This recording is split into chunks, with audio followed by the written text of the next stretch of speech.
আর sir heart surgery যখন আপনারা করেন তখন কি হার্টটা চলতে থাকে নাকি একটুখানি কিছুক্ষণের জন্য বন্ধ করে রাখেন? চালু ইঞ্জিনে সারানোটা কিন্তু অত্যন্ত ডিফিকাল্ট কাজ।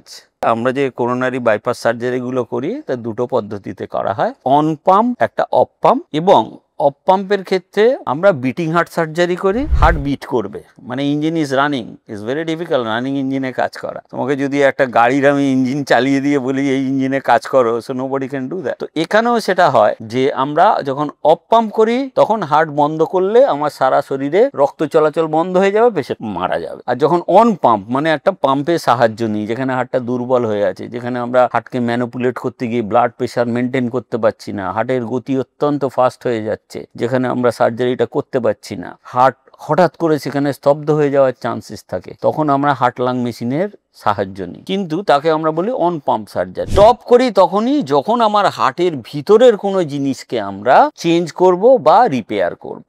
হার্টের ভিতরে কি থাকে? ভালভ থাকে। যদি কনজেনিটাল ডিফর্মিটি হয় তাহলে হার্টের ভিতরে ছিদ্র, এর সাথে ওর অন্যরকম চ্যানেল তৈরি হয়ে গেছে, যেটা ডান দিক থেকে ওঠার কথা ছিল বাঁ দিক দিয়ে উঠে গেছে। তো সেই জন্যে তখন আমাদেরকে হার্টকে টোটালি স্টপ করতে হয়। তখন কিন্তু ইঞ্জিন যদি চালু থাকে আমরা সাকসেসফুল হব। এই হার্টকে আমরা স্টপ করি, স্টপ করে তার মধ্যে সব রিপেয়ার করে আবার হার্টকে আমরা চালু করি।